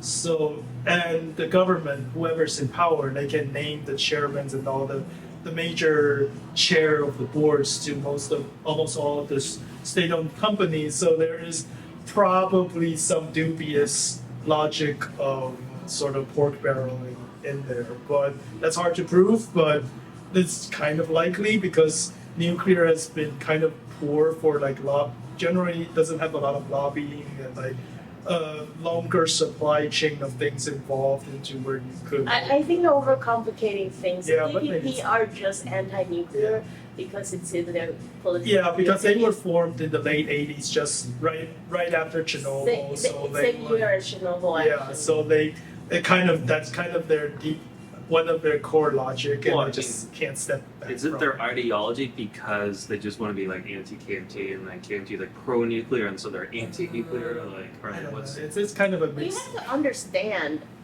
when Chernobyl happened, it was scary. People didn't really understand it, and so I can understand if your party was formed then and it was written into your party charter, maybe that does affect you. But I also think that at some point they just need to. Actually, figure it out. examine Yeah. the science. Here's the thing that really surprised me. Tsai Ing-wen, our president, at one point she was actually pro-nuclear. Well, she was also working for the KMT government like what because. Well, this was actually under the Chen Shui-bian administration, and she was she what was- her position? I forgot. she was vice premier under the Oh yes, Abian. at the end of the Chen Shui-bian. So when I went to visit Longman with plant manager Wang, he recalled he was acting manager at the time, and she came to his plant and said, "What you're doing is enormously important for Taiwan. This plant must be complete. You tell me what you need, and I will get it for you." And he says, "Well, we need some high-powered employees. We need some foreign laborers, and we need gravel. We need a lot of gravel." And then the very next day, somebody got in touch and say, "Hey, I'm here to get you what you need." So at that point, she was very insistent Yes, but that this plant is what Taiwan needs. It's essential for Taiwan's future. And then only for her, once she was elected, she totally changed her tune and she denigrated the fourth nuclear power plant as a scary Franken it's real vehicle. politicking. I know, it's really disappointing because I'm such a fan of the president. The general timeline was that when Chen Shui-bian was elected, the fourth was always like kind of controversial. The DPP was always like theoretically against it. So there was a lot of protests even when they were starting to build in like the late Li Denghui era. And when Chen Shui-bian got on, like one of the first things, really big controversies he had was like he was talking to Lian Zhan, like the company said, and they say, okay, we agree to not close down this. And then as soon as Lian Zhan walked out, literally as he was walking out, he announced, no, we're closing it. And then this started to get him into a lot of trouble with GE and the Americans and obviously everything. And then I think like halfway through his term, like second term or something, like somewhere in the middle of his term, basically the Americans sort of forced him to go back on that and say, okay, whatever, let's rebuild and let's restart. And then it kept going until the Ma Ying-jeou era when it was almost done. And then that whole fiasco happened. And so it is kind of in suspension right now. Okay, so like if you had it your way, they would restart the fourth plant like right now and actually get it going in 2 years or something. Oh yes. Okay, don't wait until the next administration. But that's Wait. impossible because Thai is not going to do it. Of course, if I were somehow magically in charge, then I would say get a life extension going and do a thorough check of everything and just make sure the fourth MPP is turned on in a very safe manner, and then maybe take a look at MPP 1 and the first reactor of MPP 2, see if there's any chance of bringing them back. And the thing is, nuclear power plants aren't actually that complicated. They're big boiling pots of water with Fancy water boilers. exactly. Are very. Anyhow, we probably talked too I much wrote about a it. research Thank paper you. on nuclear energy and I don't know anything about it. Thank you for letting me rant on this much. No, it's okay. It's an absolute pleasure. Got their passion. Okay, We've all so got our things. you want No one else has like a few. Did you know sort of like a Taiwan history, which some of it's relevant. Some Okay, of it's well, like, what you got? Okay, did you know when Taiwan, well, after World War II, because all the Japanese left and all the land, theoretically the Japanese government or companies owned, they went to like the Chinese government, like theoretically of that time, like the ROC government. And you know what sort of percentage of land that was? Like relatively, like a ballpark of what you think it was? It was 70%, over 70% of the all land in Taiwan. So that kind of explains a lot of like why Chiang Kai-shek can survive in Taiwan, why there was land reform, why there was everything. But obviously how they got there is a darker, deeper topic that let's not go there. And okay, the second topic, on the eve of the war, the first Sino-Japanese war that Taiwan was later ceded to Japan over, there were two railways in all of China. One was near Beijing, so one was Beijing to Tianjin. You know what the second one was? It was Taipei to Keelung.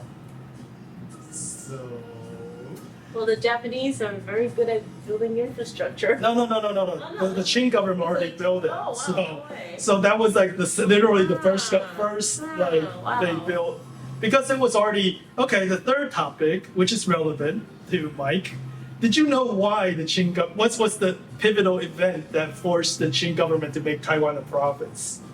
It was actually a territory under Fujian. Was it the Sino-French War? Yes, it was the Sino-French. Because How did the Sino-French War? I've been to that fort where they had a display in Danshui where they were talking about how that war played out. I don't remember. Yes, but like, because the Sino-French War was fought over Vietnam, right? Over control of Vietnam. But the French decided, because fighting the forest in the border of Vietnam and China is very problematic. It doesn't give them a huge advantage relative to their ships. So they decided to use their navy to try to run around southeastern China to create havoc, and their target was to take over Taipei, and Penghu. They did take over Penghu, but their attempt to take over Taipei ended pretty badly. Yeah. Wow. So they lost a lot of men, and it didn't they took Keelung for a little bit, but they couldn't fight their way into Taipei, and that was kind of the key deciding moment. The Qing said, "Okay, we absolutely need to defend Taiwan. It's very critical, so we need to make it a province." they made a province in 1887. Yeah, but and the war was 1885 when it was fighting in Taiwan. So Well, that's a piece of history I did not know. yeah, so that's kind of relevant to France as well. And the final one is that the reason why the Dutch was in Taiwan. Did you know why they were in Taiwan? Like, what's the key that they were in Taiwan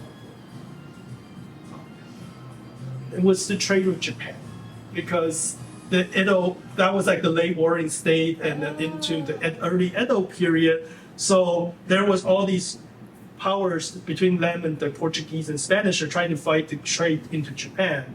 So that was why they established the fort in Tainan, and Japan and Spain established the fort in Danshui, but actually they lost and they even fought a war to like raid into Macau and raid into Xiamen and all that stuff. But hilariously, the war was won by Chinese pirates, basically, which was basically Chen Gong's father, which is why that Chen Gong ended up taking over Taiwan, which was because. And also, it didn't help that Japan just closed the border, so there wasn't actually that much to fight for anymore. So the Dutch was losing interest in Taiwan anyway, and Chen Gong come with a pretty big army and big navy, and said, okay, let's just get out of it. And there was there was some back and forth later on between them and the Qing dynasty and all that stuff. And the Qing dynasty, at first, they wanted to ally with the Dutch to take back and let them take Taiwan and to take out Chen Gong, but anyway, the history played out differently, but there was all sorts of crazy things that happened between them. Oh, how about that? Then we learned. Yes. Okay. So Very interesting, man. Very interesting. I've been very, very busy since November 26th, and I haven't had time to look at all the numbers for all the cities and counties in the local elections. But my understanding of what happened on November 26th is that there was partial election fraud in almost all cities and counties on that day. I haven't been able to confirm this, but the Central Election Commission appears to be setting up the blue camp again, because this happened in 2018, where the KMT won most cities and counties, so they thought they were just going to win the next election. However, if you look carefully at the numbers, there was a lot of fraud in Kaohsiung City, even though they didn't actually overturn the election. So their intention actually isn't to overturn the elections. Their intention is to increase DPP support in most cities and counties that they're losing in, and also to steal ballots from the KMT in places that they're winning, so that it will be that amount for the next presidential election, and nobody will be surprised. They'll be like, oh, it's 100,000 last time, it's 100,000 this time. So for it to be 100,000 again is pretty normal. It's just 100,000. So for example, Jiayi County, I estimate that they turned about 8,000 valid ballots into invalid ballots. This can be confirmed by, looking at the distribution, right? So why would they steal like 8,000 ballots that way? Because invalidating ballots in Taiwan is a very common, it's an old trick to basically use ink to invalidate ballots of the camp that you're against, right? So, and because the DPP is already winning by, say, 60,000 ballots in Jiayi County, so why would they want to do that and win by 70,000 approximately? It's because they want to keep the KMT support approximately what it was last time, after they stole ballots from Hangzhou, which happened all over Taiwan, according to my estimates. So I think that right now there's a lot of things going on with like who's going to run for president on both sides. But from what I can understand, Li Jingyong, who works under Taiwan in the Central Election Commission, is fidgeting with the numbers, because I was at Renai Elementary School in Dan District, and there was definitely ballot stuffing going on in the school. However, they didn't do enough of it so that Chen Sizong actually beat Zhang Wan'an. But I know basically how people vote in that area, and he was coming up with like 250 ballots per station.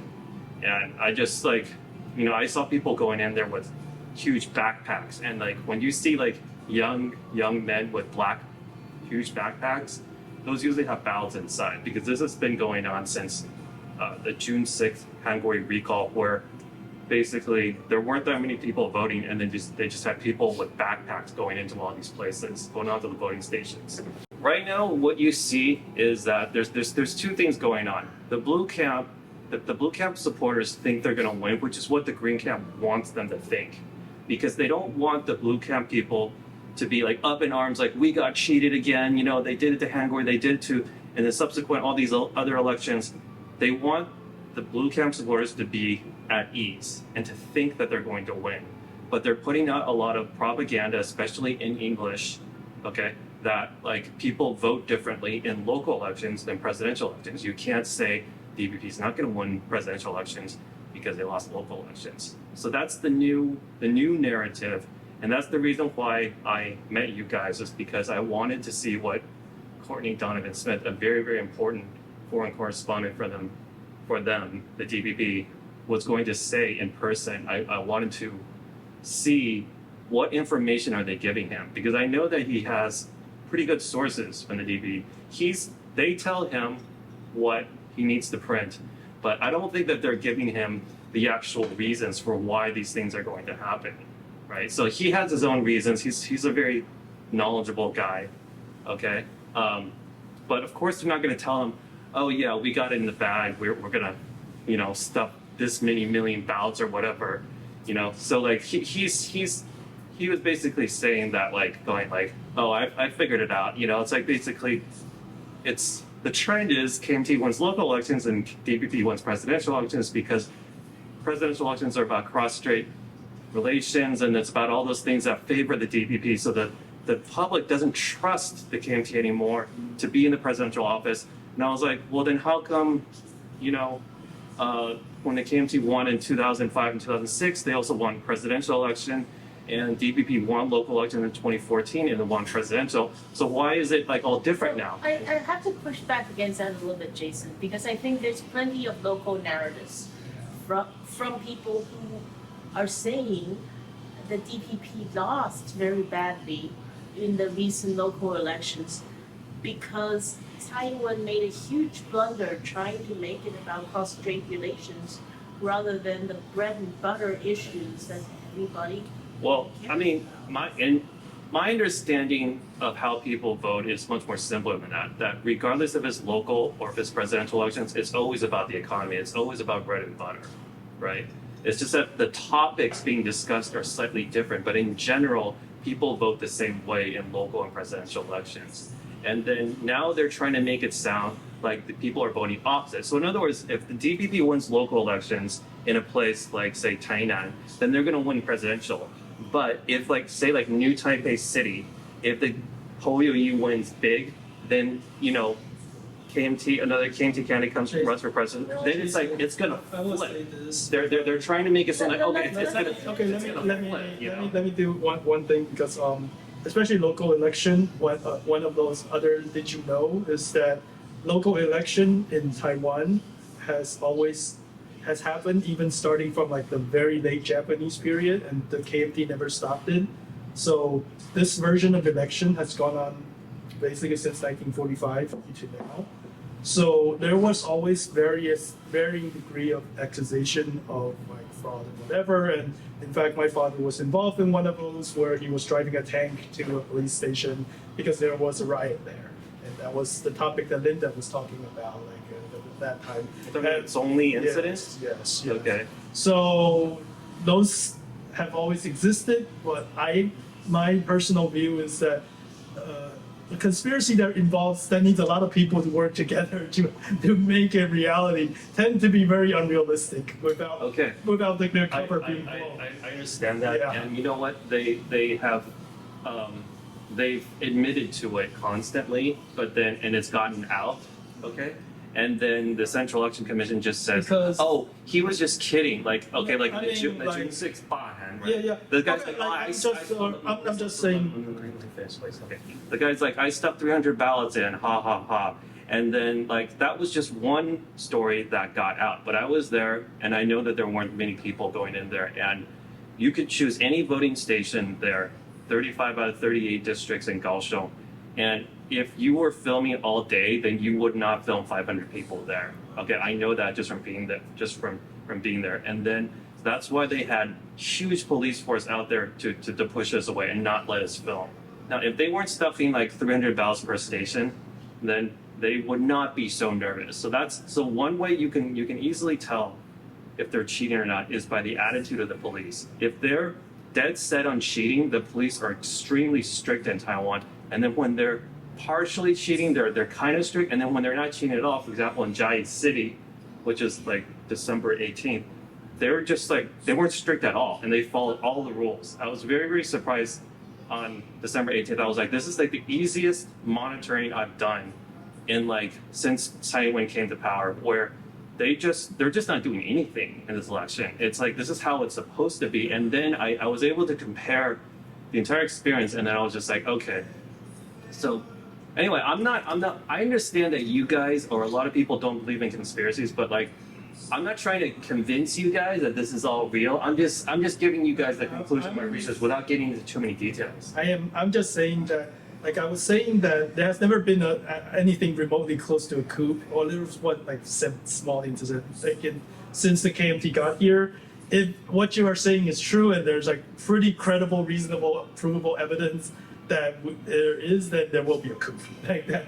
No. I can almost guarantee. In the presidential election, the KMT was in on it. They didn't want Hangor to be president, so there's not going to be a coup.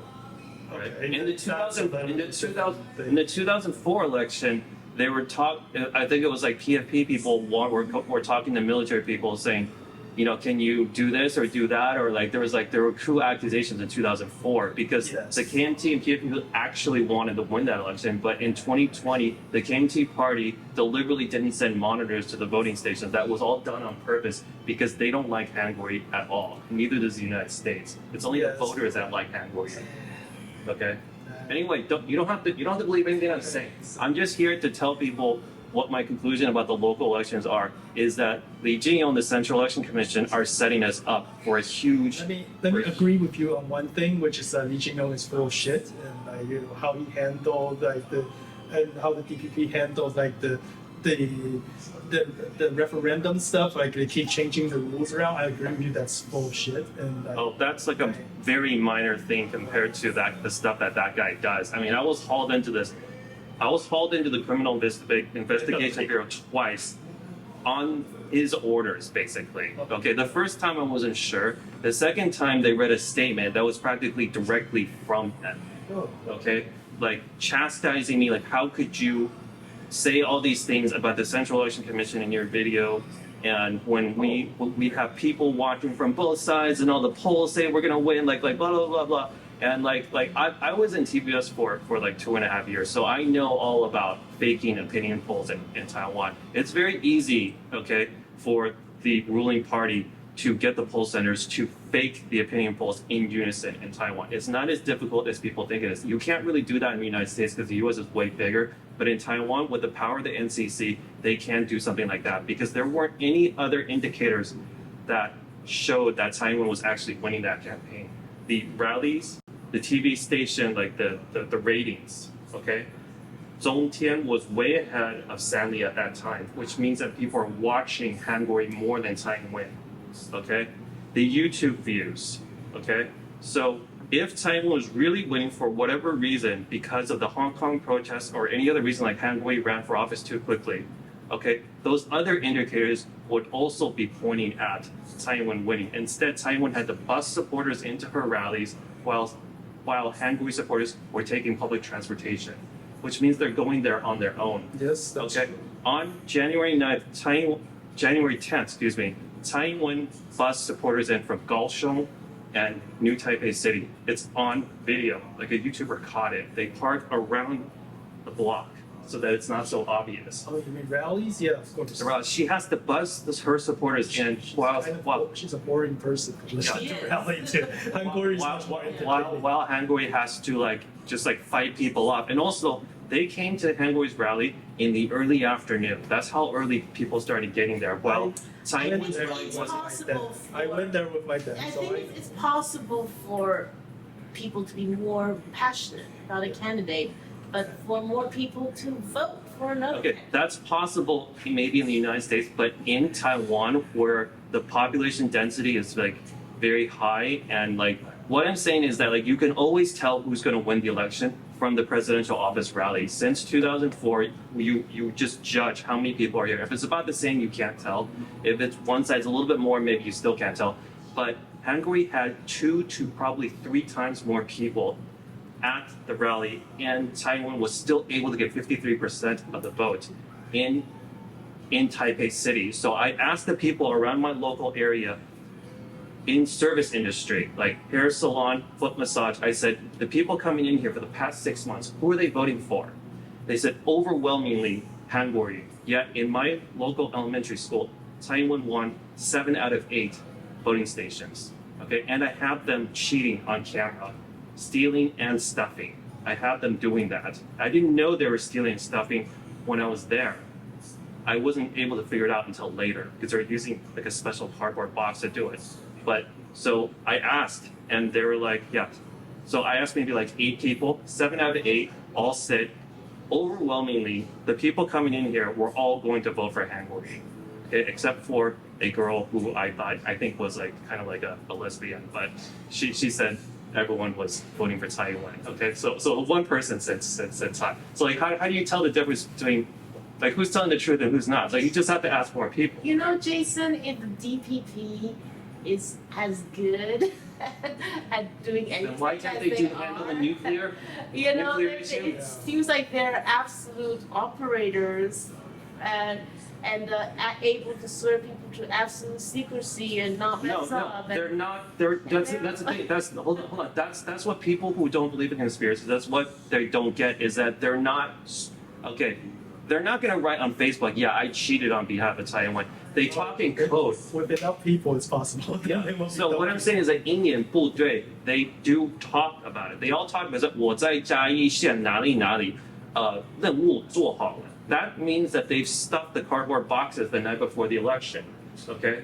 So they are talking about it, but they're talking in code because they don't want to make it too obvious. Also, the election. That's very smart of them. I just don't think so. I think sometimes the simplest explanation is the best explanation. And- Look, the DPP lost. The DPP just lost big in local elections. Okay, And and according to Angelica, Jason, they cheated so that they would lose by slightly differing amounts. I just don't see the reward Okay. benefit. No. Angelica. Okay, please let me finish. Okay. Finish quickly because we've got one more topic and then we have to go. They've already done that, okay? And do you know why they don't cheat to win in local elections? It's because they don't care about local elections because all the money, the budget in this country comes from the central government and the legislative branch. So the local governments are essentially working for the central government. Whoever is in Taipei city government does not matter. Different states. Yeah, so it does not matter. So what I'm saying, what they are doing, my interpretation after talking to Courtney, okay, is that the DPP is moving towards like a hybrid system where they are essentially controlling the central government long term, and the KMT has become like a sub party to them, where they're going to let them win the local elections and they're going to lose a little bit of face. But when the presidential election comes around, they're going to, let me finish this. They're going to find some issue or issues with the presidential candidate, preferably with China. Like, for example, they're doing something in Hong Kong. We've got protests in China, and they're going to say it's because of this issue, and then they're going to turn everything around. The entire atmosphere in Taiwan is going to turn out all towards the DPP again, and then they're going to rig the election again. This has all happened before, and this is what I think that they're doing. Okay, what are you going to say? Yeah. So, I've known Jason through his channel, and I found very interesting what he was doing. And actually, I'm not Taiwanese. I don't really care, about this. But I was like, wow, this guy, he's so into it, It's worth listening to him. And all the work it's like just like you. The work you are doing on the electricity grid, like you deserve people to listen to your work. You have something to show. And I think Jason is the same. He has something to show. And I hope people can be interested. And his main point is, guys, let's be careful about the next election, right? Yeah, don't be overconfident that the DPP is really just going to hand central government power back to you, because once they get it, they never plan on giving it back to you. The only reason why it passed back to the KMT in 2008 was because Chen Shui-bian was being stubborn. The U.S. wanted him to rig the presidential election for Frank Shea, and he's like, no, I hate Frank Shea, and I'm already indicted, so I'm going to let the KMT put me in jail so that I can claim that it was China and not someone from my own party, because that would make him look really bad. And he just my friend Galzami knows both Xie Zhanting and Chen Shui-bian, and he knows that this is what happened. And this is why Chen Shui-bian appointed someone to the Central Election Commission that would not cheat. But Li Jingyong has a history of fraud, a forgery. So this guy was put specifically, he's the former Yunlin County Commissioner, okay? He's from the DPP, he's not neutral. I don't know why people think elections in Taiwan are neutral. We have someone from the DPP in the Central Election Commission. This is highly inappropriate, okay? Sure, granted he left the DPP, okay, but this guy is extremely biased, okay? And if you look at his interviews from 2004, after the 2004 election controversy, he was all like just being like a jerk about the whole thing. This guy is not neutral, okay? You don't just suddenly become neutral just because you leave the DPP, okay? Yeah. Look, Taiwan is a democracy, so is France. And actually, this is not really related, but you know, in China they have elections. They do have elections. Local level, right? Yeah. And you know, the Chinese are so into it. They really make sure all the ballots, the whole process is respected. And in France, it's up to every citizen to ensure democracy. Okay? It's our responsibility as a citizen, you know. So I went and I was an observer and an official observer of the presidential elections in Beijing, the French elections, and also the Senate elections. You know, I don't know in English, the people in the parliament. You know, so I was a witness, an official witness, and like anybody can go. You just sign a paper. Okay, I'm going to be the judge, like the observer, you know. And what I wish for Taiwan and every country in the world is citizens to go to the voting stations and observe. There's nothing better, you know, as a citizen. And I hope if people can watch this channel and Jason's work, they will realize, okay, yes, this is my duty as a citizen. No matter who you are, no matter your side, just go. It's once every 5 years. I don't know in Taiwan. 4 years. 4. Yes. Once every 4 years, just take one day out of your life every 4 years, go to the voting station and just observe, ask questions like, you know, stay low key, like don't cause trouble, and ask questions because they are here to answer you. Oh, what's going on? Like, oh, why do they do this? Blah, blah, blah. I asked a lot of questions and the guys were really happy. I was asking those questions because they saw that I cared about the process, about democracy. And you know what? In 20 years time, 30 years time, it's gonna be me who will answer those questions from the younger guys. You know, it's a whole process and it starts now. It starts now. If you are free, you know, I think if you are 30 years old or more, because, you know, when you're younger, maybe you don't care. I understand that. I mean, if you do, that's great. But like after 30 years old, I think you don't have any excuses. You should go to the voting station and observe. Yeah, that's all I had to say. Don't we have to discuss the mayor of Hsinchu? Oh yeah. Oh, Yeah. your friend. I took a field trip to Hsinchu. This organization called San. They're kind of like how can I describe Like it? a business? No, they're not business. They're like this like political weirdos like being funded by God knows who. I don't really know who they're funded by, but I hope it's not anything to do with the Chinese Communist Party. But like those guys wanted to go down there, so I got the line message from their leader. So I was like, okay, free ride to go down to Hsinchu, and I didn't plan on going to any of the inaugurations, sitting there at inaugurations, but like they were going, so I was like, okay, go down there. They went there to support the newly elected city mayor because they want her to investigate corruption down there, and then so I filmed them for a little bit, and then I went into the inauguration. Was already over, but then I still got a lot of footage and pictures, and when I posted it to my channel, I got some pushback, or just like people are a little bit unhappy with me because the people on my channel are mostly Hangori supporters. So they were just like, how, and she criticized Hangori in 2019, like probably on behalf of Wo Tai-min, because they were competing for the nomination at that time. And they were just like, why are you like taking pictures with her and supporting her and stuff like that? Like, isn't she like coming from like a pan-green party, So and I was like, no, I just went down there because I just told her I support her investigative efforts into corruption. So that's all. This is not a partisan thing, I'm just supporting her to do that.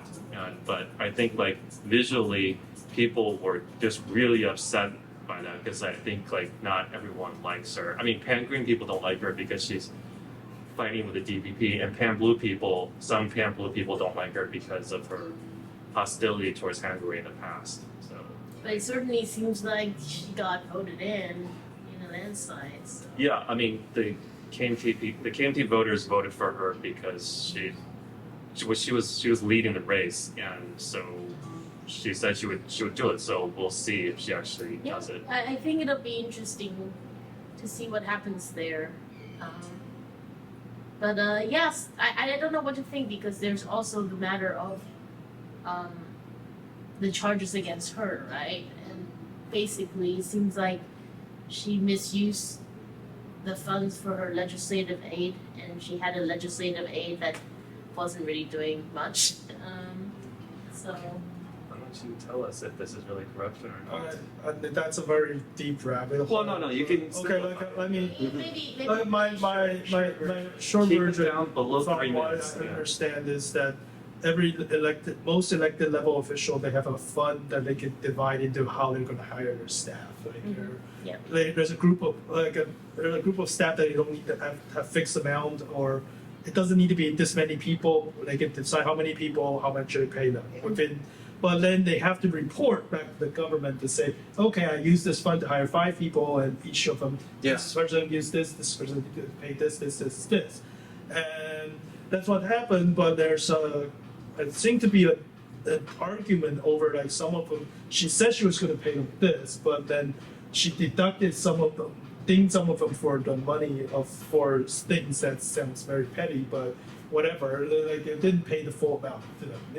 That's what the argument is, and I think there's a lot of different legal angles you can take. It's kind of bizarre. The story I heard is slightly different. The story I heard is that she had a legislative aid that she got legislature money for, Yes. to pay for.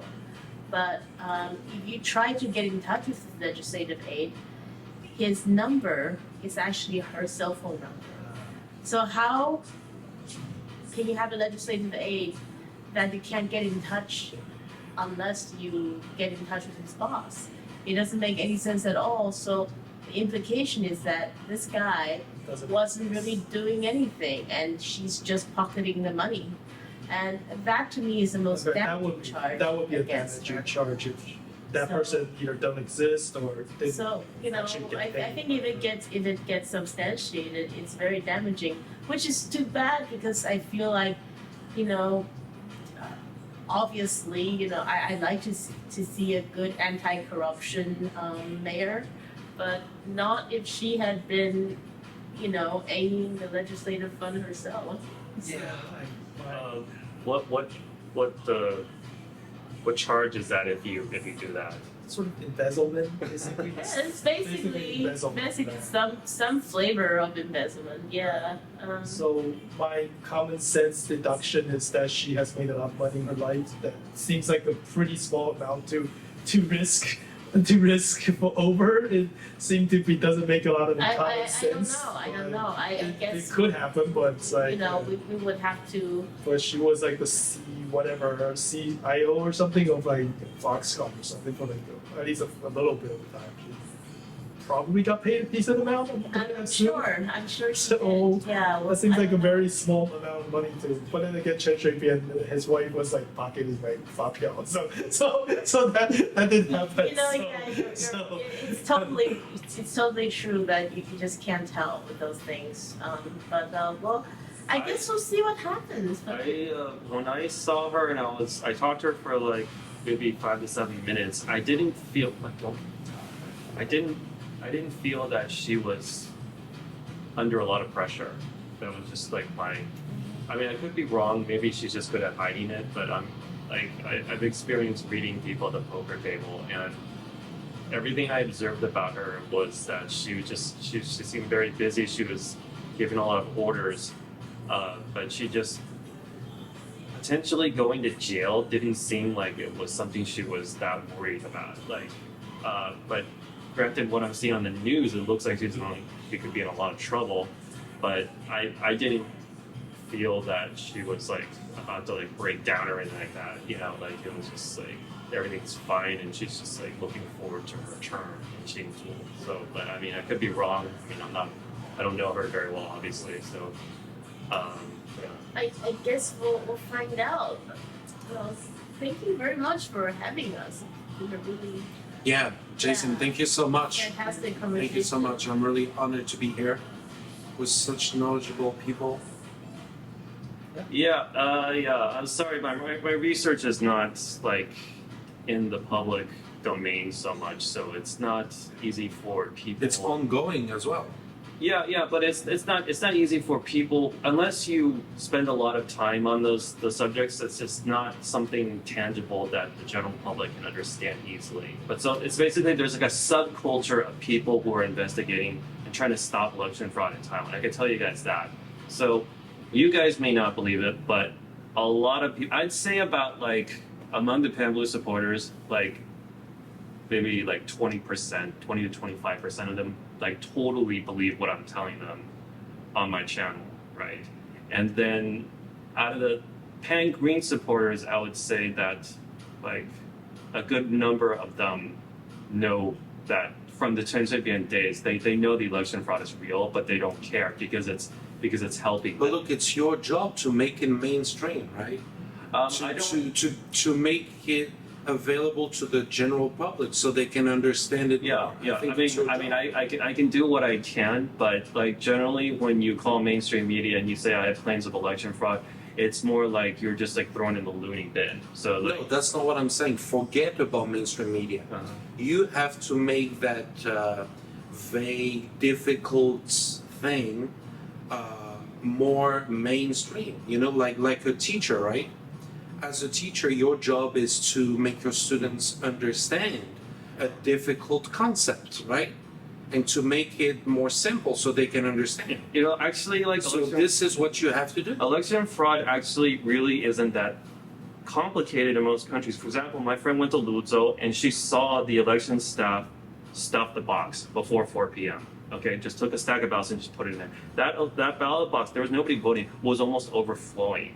Okay, they're like, so like the when you look at the correlation analysis on Sanchong and Luzhou, it's just like DPP support is just like overflowing in that area. That area has a history of a lot of ballot stuffing. So it's not complicated. It's just that people don't believe it because there's this like roadblock. There's like anything that requires a lot of people to be involved couldn't be possible because they would say something. And I'm saying that I used to think like that, but in 04, I found out that people were talking about it, but it wasn't getting out. And when they did talk about it, it was just like only a few people would hear it, and it would not be reported by the media. So it's not that they can't keep it, that like everyone's keeping it a secret. Like they are, it does get out. For example, okay, I'll tell you, in 04, before the election, a DPP county commissioner told a businessman, okay, I don't want to say which one it is, okay, but he was promoted to the president. He told him, he's like, don't worry, Mr. Businessman, we got it in the bag. We have studied all the voter lists, and we're going to vote for the people who usually don't vote. And this is why a lot of overseas Chinese came back to vote, and then they found their ballot had been taken from them because the voter lists were already pre-prepared. Okay, so it's like that's the most direct information I've gotten from a high-level DPP person that the government had already set up the election fraud in 04. So if they did in 04, it was easy for me to believe that they could do it again in 2020, except I didn't understand that the KMT wouldn't care. That was something new because they obviously cared a lot in 04. So anyway, I don't expect you guys to believe any of this, but I did talk to the businessman's nephew and he told me the story. And I was like, can I meet your uncle, the businessman who spoke to that guy? And then he's like, no, he will not meet me. He does not want to be killed. So that's just, I mean, Taiwan, you know, there's another side of Taiwan that can be really scary. I would hope that what you're saying is not true, but I'm open to the possibility. But it's like there's still generally this. You're saying I think that's a very I don't know. Maybe I will try to watch over the counting next time. Yeah. Well, I mean, we have statistics. It's your duty as a citizen. And my local voting. Yeah, okay. I mean, we have statistical evidence, we have video evidence of stuffing and stealing, and yet everyone just disregards it, thinking that like, well, that must not be representative of the whole election. Maybe that just happened in that one place because that would be 100,000 people in on something. And like I've just like found that like they don't have to have everybody in the voting station in on it, but even if they're not in on it, they're like not. It doesn't really do anything. It's just like they just kind of like notice that it's happening, and then are just like okay, like they just. I have a video of this girl who I could tell she wasn't in on it, but she knew what was happening, so she's like kind of like really nervous. She's like, oh my god, they're about to like put that stack of ballots over there because that would essentially reduce the Anzan's ballots by like 50 if they do that. And then it happened, and she's like, oh my god, they did it. So I could tell that girl who was tallying the ballots wasn't in on it. So it's not like everyone's has to be in on it for it to happen. But in that video, you could see that the canteen monitor. We have to get going. Okay, I'm sorry. It's really late, and thank you again. And it's not that we don't care about the issue, but it's just an Occam's razor, and I've watched some of your videos. I simply haven't seen anything that convinced me. But having said that, keep at it, and if you do find anything that is more condensed, You actually looked at my videos? I have I find did. that hard to believe. Which one did you look at? the one that was very long, and yeah. What's We're not the going ping to. dong? The We're ping not. dong one? Look, yes, the one where you were like, they changed it, but not really. They didn't really change. That's the But ping that's dong. That's the because- ping dong one. All I did was say you only got to the first 5 minutes. I was saying that the invalid ballot rate was abnormally high. That's all I was saying. Yeah. Well, anyhow, I feel like it's one of those things where it's. I don't agree with you. I don't agree with you. It's But that's it's, okay. it's not your world. It's Yeah. not your world, Right. and you don't have to worry about it because it's too far away from what you know. There's just probably a lot of things that I don't know about, and it's just like don't have any opinion. Yeah, I guess. It's not your problem, even though you are here and we're all here, but it is not your problem. I don't know about agreeing with that. Anyhow, It would be my I just problem don't. if it's true, but I just don't agree. You know, like it doesn't matter how many elections they rig in Taiwan. They like the vast majority of the people will not believe it because they just people just don't believe it, and that's okay. So people trying to stop the election fraud, they have to live with the fact that a lot of people don't believe what they're talking about. Even if you have proof, even if you show them proof, they'll go, no, I don't want to look at that. I don't believe it. And this is just my experience. Like, if you show people video of obvious election fraud, they will be like, do not show that to me. I don't believe it. You probably staged that with actors or whatever, and they'll just like, because it's like, there's like a mental block in their head. It's just like trying to prove aliens exist.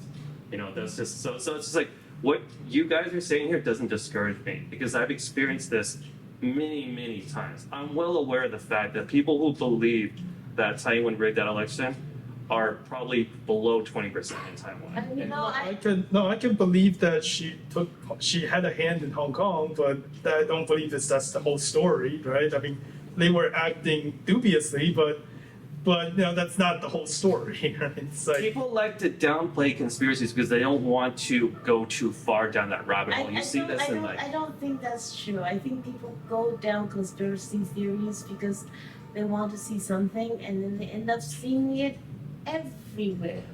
Jason, you see election fraud everywhere. You see election frauds where the DPP lost, and you're like, they still did an election fraud. They just didn't do it all the way for some reason, and that's why I don't take you seriously because even if I can believe maybe there's election fraud somewhere, but to the pervasive level you allege, it's like going on everywhere. Even when the DPP lost, do you think they rigged it? partial election to increase their support. Partial election fraud to increase their support rate so that when it increases more, it won't be so dramatic. I have a question. It's a long-term Because strategy. what the DPP does, right? Do you think the KMT does it as well? To The Central a Election, minimum- the Central Election Commission is completely controlled by them. The election staff are controlled by the central government now. Before it was done by the local city governments, but they took over that process. Okay, I don't know how they did it, but for example, in Union County, we confirmed that only 2 election staff were sent by the local city government in the presidential election, which means the rest were sent by Beijing now. Okay, So like you have to do on the ground research to figure out what's actually really happening, not what this is the way it's always been in Taiwan, because things can change. Okay, So so you're I will check the numbers on if that's true because What do you mean? How from, can you no, check no, okay, but not the numbers because from my understanding is most, at least historically, when most elections staff in the local voting booths, they are staffed by, for example, the local teachers or Yeah, whatever. that's how it's always been. That's But they what- changed that's the, what- they okay. changed the people for the 2020 presidential election. They brought people in from out of town. They brought inexperienced people. They brought in people that were not civil servants.